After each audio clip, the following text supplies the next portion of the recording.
지금은 경제 위기가 올 거라서 금을 사야 되는 게 아니라 금의 슈퍼 사이클이 시작됐구나. 김치 프리미엄? 우리나라만 금값이 비쌌던 그 김치 프리미엄, 요게 안정화되었을 뿐이지.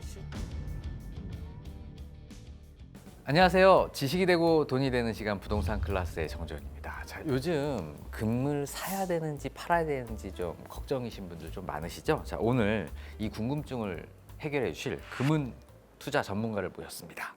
조규현 대표님 모셨습니다. 어서 오세요. 네, 안녕하십니까. 아유, 뭐 시간 내주셔서 너무 감사합니다. 아닙니다. 네. 이게 지금 진짜 그 1kg바 순금인가요? 네, 지금 1kg짜리 골드바를 가지고 왔는데요. 오늘 또 주제가 금이니만큼 실제 네. 금을 가지고 이제 좀 여러분들께 보여드리며 말씀드리고 싶어서 가지고 왔습니다. 그 조그만한 게 지금 시세로 따지면 얼마 정도 되나요? 얘가 지금 오늘자 가격으로 한 1억 6천만 원 정도. 1억 6천만 원. 네. 네. 이 조그만한 게. 네, 그래서 앞으로는 근데 저는 금값이 더 많이 오를 거라고 생각하니까 아. 뭐 다음에 또 제가 이제 이야기할 때는 뭐 2억이 되어 있을 수도 있고 뭐 3억이 되어 있을 수도 있고 그럴 것 같습니다. 아유, 그럼 그 대표님 건 거죠? 제 건 아닙니다. 그런가요? 네, 저도 아직 네. 이제 1kg를 갖는 게 목표인데 네네. 네, 이제 차근차근 모아가야죠. 네. 네. 왠지 대표님 딱 이 풍채나 이런 거 보면 집에 이 키로바가 굉장히 많으실 것 같아요. 네. 아쉽게도 네. 그렇게 되기를 저도 원합니다. 네. 꼭 되실 거라고 믿고요. 자, 지금 뭐 현재 금거래소도 운영하시고 금에 대한 또 책도 내셨어요. 금 투자에 대해서 이렇게 관심을 갖게 된 계기가 좀 있으세요? 처음 관심을 가졌던 건 제가 2018년쯤에 한창 주식을 많이 할 때였는데 뉴스에 뭐 경제위기 온다, 막 경기 선행지수가 뭐 몇 개월 연속 하락한다 그래서 경제위기 오면은 뭘 사야 되지? 안전자산인데 해서 안전자산하면 이제 금과 달러지 않습니까? 그래서 금에 대한 제가 너무 무지하다 보니까 그때 처음에 이제 금에 대해서 공부를 하기 시작했는데 정말 재밌는 게 금이 거의 5천 년이라는 역사를 가지고 있음에도 불구하고 생각보다 데이터가 너무 없는 거예요. 뭐 그리고 일반적으로 알려진 통념 이런 것들을 제가 다시 검증해 보면 잘 안 맞더라고요. 그래서 오히려 거기서 좀 매력을 느껴서 좀 더 깊숙이 파봤는데 그러다가 딱 안 거죠. 지금은 경제 위기가 올 거라서 금을 사야 되는 게 아니라 금의 슈퍼 사이클이 시작됐구나. 저는 이제 좀 그렇게 알게 되다 보니까 이제 그때 제가 대학생이긴 했는데 네네. 알바에서 모은 전 재산 1,000만 원을 이제 전부 금 투자를 하게 되었습니다. 금의 슈퍼 사이클이 왔다라고 말씀을 해주셨는데 지금도 슈퍼 사이클의 진행 중인 건가요? 네, 맞습니다. 이게 금이라는 자산이 보통 한 번 오를 때 짧게는 9년에서 길게는 13년까지 오르는 그런 긴 추세성을 가지고 있거든요. 근데 이번 사이클이 언제 시작했는가 이걸 보면 2019년 7월부터 시작이 됐습니다. 그렇다고 했을 때 지금은 전체 사이클의 한 절반을 갓 지난 수준이다. 이렇게 이해해 보면 될 것 같습니다. 그러면 뭐 한 5, 6년은 더 오를 이제 여지가 있다 이렇게 네. 보시는 거죠. 그러면 슈퍼 사이클의 시작의 어떤 전조나 이유나 뭐 근거들은 좀 있나요? 네, 맞습니다. 이게 금은 금 가격에 가장 큰 영향을 미치는 요소가 있는데요. 그게 바로 실질금리라는 겁니다. 실질금리. 네, 우리가 일반적으로 금이라고 하면 이제 두 가지를 보통 많이 이야기를 하거든요. 첫 번째는 금리. 그러니까 금은 이자나 배당을 안 주니까 금리가 올라가면 금의 매력이 떨어지고 금리가 좀 떨어지면 금의 매력이 올라간다. 이런 이제 통념이 있는데 요게 반이 맞아요. 나머지 반은 이제 또 금 하면 인플레이션 해지 자산이다. 그래서 물가가 오를 때 좀 각광받는다. 이런 내용이거든요. 근데 이거를 각각 지표를 나눠 놓고 하나씩 분석을 하면 안 맞아요. 예를 들면 1970년대 같은 때 보면은 막 금리가 14%, 15% 이렇게 상승하는데도 금값은 26배가 상승을 했었거든요. 그래서 처음엔 저도 이게 왜 그럴까 생각을 하다가 나중에 깨달은 게 실질금리가 중요하다는 겁니다. 실질금리는 명목금리에서 물가 상승률을 뺀 값으로 우리가 쉽게 생각을 하면 은행에 예금을 해둬도 내 자산이 늘어나냐 아니면 오히려 내 자산이 더 실질적으로 줄었냐 이걸 판단하는 지표인데 실질금리가 마이너스로 빠져들면 사람들은 현금을 갖고 있는 걸 되게 두려워해요. 왜냐면 갖고 있으면 확정적으로 손실을 보게 되니까. 그래서 그런 국채를 투자한 투자자들이나 현금을 갖고 있는 사람들이 다 실물 자산, 특히 금 같은 아니면 이제 기업들 같은 경우에는 미리 원자재를 사놓는 그런 사재기 형식이 일어나면서 이 슈퍼 사이클이 벌어진다. 근데 이 실질 금리가 처음 마이너스로 빠져들기 시작한 게 2019년부터여서 네, 그때부터 금의 상승 사이클이 시작됐다. 이렇게 이해하면 될 것 같습니다. 네, 대표님 말씀 들어보니까 결국 금은 실질 금리가 가장 중요하고, 그러니까 금리가 낮으면서 물가는 오히려 높은 이런 네. 경기 침체 시대에 오히려 금 투자가 더 활성화될 맞습니다. 수 있다라는 말씀이시죠? 네. 네, 그러면 앞으로 이런 현상이 조금 더 장기화될 거다 이렇게. 보통 실질 금리가 한번 마이너스로 빠져들게 되면 그 금의 슈퍼 사이클이 사실은 이 실질 금리 때문에 벌어지는 경우가 많은데 실질 금리가 웬만해서 마이너스로 빠져드는 경우가 잘 없어요. 근데 가끔가다 마이너스까지 가게 됐다는 건 이 국가가 이 부채에 대한 문제를 어느 정도 해결할 의지가 있을 때 이렇게 하거든요. 그러면 이 부채를 줄이는 방법 중에 금리보다 조금 살짝 더 높은 인플레이션을 용인해 주면서 부채의 가치를 떨어뜨리는 이런 방법을 많이 씁니다. 그런 측면에서 지금 실제 금리가 마이너스로 빠져들었고 이 사이클이 또 앞으로 한 10년 동안 유지될 거라는 건 이제 각국의 정부들이 부채에 대한 그런 가치를 좀 낮추면서 재정 건전성을 올리기 위한 하나의 방법이다 이렇게 생각하면 좋을 것 같습니다. 아, 네, 그런 어떤 국제적인 정세도 또 금값에 또 영향을 미치는 게 있었군요.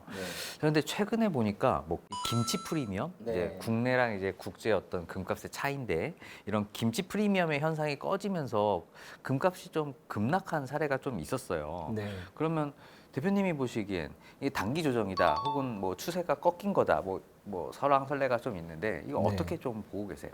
일단 이렇게 한번 생각을 해보면 좋을 것 같아요. 한국거래소 기준으로 2월 14일 16만 3천 원 정도였던 그람당 금 가격이 2월 말 아니면 지금을 기준으로 볼 때 거의 13만 9천 원 요 정도까지 많이 떨어졌거든요. 너무 많이 떨어진 거 아니에요? 네, 정말 많이 떨어졌죠. 근데 같은 기간 동안 국제 금시세를 보면은 거의 한 2%도 안 떨어졌어요, 사실은. 이 말은 무엇인고 하면 앞서 말씀해 주셨던 것처럼 우리나라만 금값이 비쌌던 그 김치 프리미엄 요게 안정화되었을 뿐이지 실질적으로 금은 조정, 그냥 그 자연스러운 조정이 있었던 것 뿐입니다. 어떤 가격도 부동산도 주식도 다 선형적으로 올라가진 않잖아요. 뭐 상승할 때도 있고 조정도 오고 하는 그런 자연스러운 조정의 가운데 하나일 뿐이고 다만 우리가 느낄 땐 프리미엄이 너무 높았었다 보니까 이게 다시 안정화되는 과정 플러스 약간의 금가격 한 2% 남짓의 금가격 하락 이게 한 번에 벌어져서 너무 큰 하락이 일어난 게 것처럼 느껴져서 뭔가 이제 금의 상승 사이클이 끝난 게 아닌가 이런 공포심이 생겼을 뿐이지 실질적으로 전체적인 그런 사이클을 보면은 지금은 아주 정상적이고 자연스럽게 사이클이 이어지고 있다 이렇게 보여지는 것 같습니다. 네, 뭐 단기 급락이지만 뭐 프리미엄의 뭐 해소이고 뭐 일단은 단기적인 조정 과정이다 이렇게 보고 계시는 거죠? 맞습니다. 그리고 한 가지만 더 말씀드리면 우리나라에 이렇게 금 가격이 크게 하락하다 보니까 이제 다시는 이제 이런 고점을 못 오지 않을까라는 그런 두려움이 있으신 분들도 많을 것 같아요. 근데 첫 번째로 이 김치 프리미엄이 발생한 가장 큰 원인은 물론 수요가 좀 늘어난 것도 맞긴 맞아요. 근데 우리나라는 삼면이 다 바다로 막혀 있고 위에는 북한으로 막혀 있다 보니까 해외와의 그런 금 유출입이 버거운 부분들이 좀 있어요. 불편한 부분들이 좀 있다 보니까 원래 공급이 좀 적은 상태에서 갑자기 수요가 좀 몰리면 그 약간의 시차 동안 프리미엄이 발생을 하는 게 원래 늘 그래 왔거든요. 근데 다만 요번에는 그 수요가 조금 더 많았어서 프리미엄이 더 많이 발생한 건데 이거는 앞으로 금의 슈퍼사이클 기간 동안 금값이 상승할 때마다 계속해서 반복될 이슈다. 오히려 지금처럼 프리미엄이 다시 안정화되고 심지어 약간의 그 조정기를 통해서 값이 저렴해진 지금은 좀 지금부터 적극적으로 분할식으로라도 금을 좀 추가 매수할 만한 기회가 아닌가 저는 그렇게 생각을 하고 있습니다.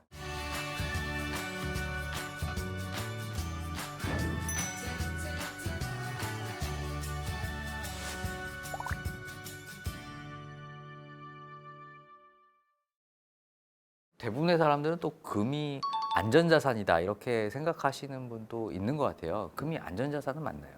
금 안전자산이죠. 근데 이제 일반인들이 생각하는 안전자산은 아니에요. 그러니까 예를 들면 이런 거죠. 저도 처음에 2018년쯤에 위기가 온다고 생각을 했으니까 위기 하면 안전자산인데 안전자산 하면 금이랑 달러잖아요. 근데 이 안전자산이라고 불리는 금과 달러가 같은 카테고리로 묶여 있는 것 같지만 사실은 되게 달라요. 경기 침체라고 할 때 경기 침체가 같은 형태로만 오진 않잖아요.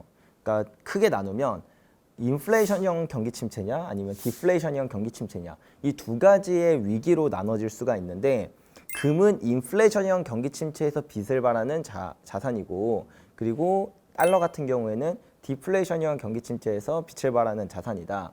우리가 지난 거의 40년, 50년 동안 겪었던 대부분의 위기는 디플레이션형 경기 침체였어요. 그렇다 보니까 실제로 경제 위기가 왔을 때 금 가격은 떨어졌었거든요.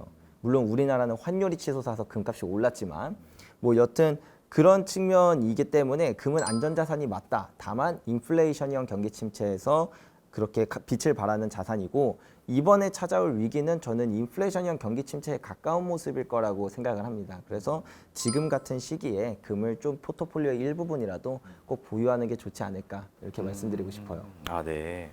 그렇군요. 자, 뭐 트럼프 이제 대통령이 당선이 되면서 뭐 비트코인이 좀 급락했지만 상대적으로 금은 좀 잘 유지를 했던 것 같아요. 이제 비트코인과 금. 결국 뭐 금이 비트코인을 결국 이겨낼 거다 이렇게 이야기하시는 분도 계시는데 두 개 뭐 자산 간의 어떤 상관관계나 뭐 이런 것들이 좀 있나요?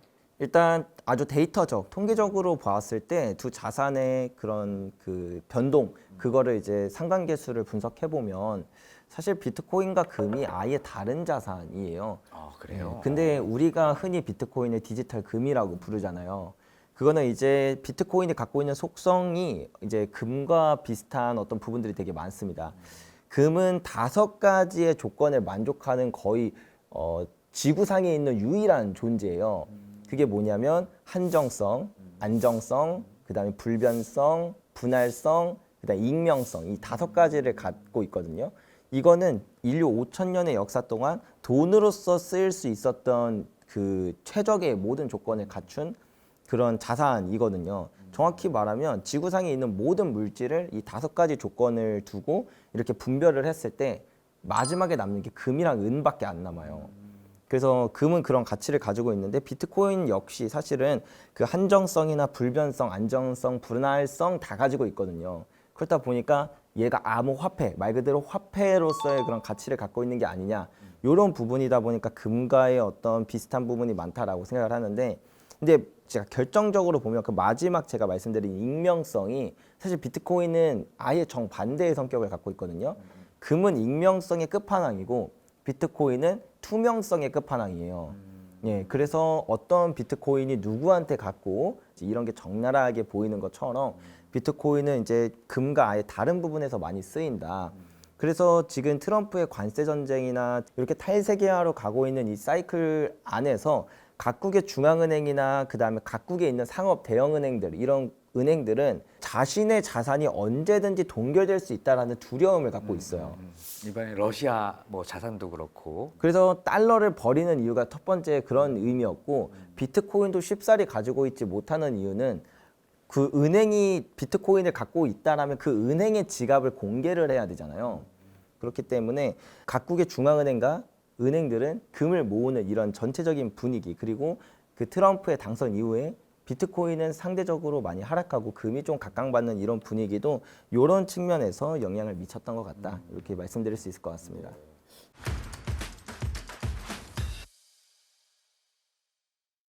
대표님 2022년도에 이미 골드플레이션이라는 또 책을 쓰셨어요. 네. 그때부터 이미 어떤 금값의 상승을 좀 예측하신 것 같은데 지금 대표님의 말씀처럼 지금의 시기가 금의 슈퍼사이클이다라고 한다면 이 슈퍼사이클이 얼마만큼의 기간 동안 아까 좀 한 중간 정도 왔다고 했는데 얼마큼까지 올라간다고 보세요? 첫 번째 통계적으로 보면요. 금이 지난 역사 100년의 데이터를 기준으로 볼 때 한 대략적으로 10년을 올라요. 그리고 두 번째 그 10년 동안 오르는 상승률이 적게는 7배에서 많게는 26배예요. 어유 그렇게요. 그렇게 많이요. 10년간. 그렇죠. 예, 오를 때 되게 무섭게 올라요, 금은. 그런데 지금은 그 전체 사이클에 6년도 안 된, 한 5년 정도밖에 안 왔고 그 기간 동안 오른 상승률이 사실은 2배밖에 안 올랐어요. 2배 조금 더 많이. 그렇다 보니까 앞으로 상승해야 될 퍼센테이지는 훨씬 갭이 많이 남은 거죠. 일단 요렇게 이해할 수가 있고 두 번째로 이 금이 나중에 얼마까지 오를 것이냐를 구할 수 있는 공식은 있어요. 그 국가가 발행한 통화량만큼 금 가격이 오르거든요. 근데 일반적으로는 사람들이 굳이 금을 찾지 않을 때는 아무리 화폐를 발행해도 금값이 잘 안 올라요. 근데 화폐에 대한 신뢰가 깨지는, 특히 지금처럼 보호무역주의나 탈세계화로 갈 때는 이 금값이 다시 발행된 화폐의 양만큼 재평가가 이루어지는데, 지금 미국이 발행한 본원 통화의 양과 그 다음에 미국이 보유한 그 금의 양, 이 8,133톤, 이거를 1대1로 매치를 시키면 금 가격이 한 2만 1,000불 정도까지 올라가야 됩니다. 지금 온스당 이 한 2,800불 정도 되죠. 어이구, 그러면 뭐 아직 맞습니다. 올라가야 할 폭이 좀 넓군요. 예, 아직도 한 7배에서 8배 정도의 상승 포텐셜이 남았다, 이렇게 생각하면 될 것 같고, 이게 좀 터무니없는 얘기처럼 들리실지 몰라도 실제로 2,400년 동안 이렇지 않았던 역사가 없어요. 예, 그러니까 2만 1,000불까지 오른다라는 게 충분히 실현 가능하다라고 생각할 수 있는 부분들이 확률적으로 또 높다, 이렇게 말씀드릴 수 있을 것 같습니다. 네. 자, 이거 뭐 들어보니까 이거 당장 금 사러 가야 될 것 같은데. 그래서 투자는 이제 본인의 어떤 책임하에서 이제 신중하게 이루어져야 되니까. 자, 올해 혹시 금값 어느 정도까지 갈 거라고 좀 예측하세요? 올해 이제 보통 1년을 예측하는 게 제일 어려운 것 같아요. 근데 개인적으로 저의 생각은 그렇습니다. 작년에만 하더라도 미국 기준으로는 한 25% 정도, 그리고 우리나라 기준으로 한 40% 정도 금값이 올랐었어요. 근데 이번에는 트럼프 당선이 사실은 금값을 끌어올릴 수 있는 잠재적 모먼트들이 되게 많거든요. 그걸 기준으로 볼 때 올해는 작년보다는 좀 더 높은 상승이 있지 않을까, 그걸 기준으로 본다면 대략 한 3,200불 정도는 좀 도달할 수 있지 않을까라는 개인적인 예측을 네. 하고 있습니다. 일단 뭐 한 10% 중반대까지는 더 상승할 수 있다. 뭐 네네. 이렇게 보시는 거군요. 금이라는 건 언제 만들어지냐면 초신성이 폭발할 때 금이 만들어져요. 그래서 금은 지구에 있었던 게 아니라 우주로부터 온 거거든요. 이제 정말 안 남았어요. 한 15년에서 20년이면 금이 고갈되는 시점이 오거든요.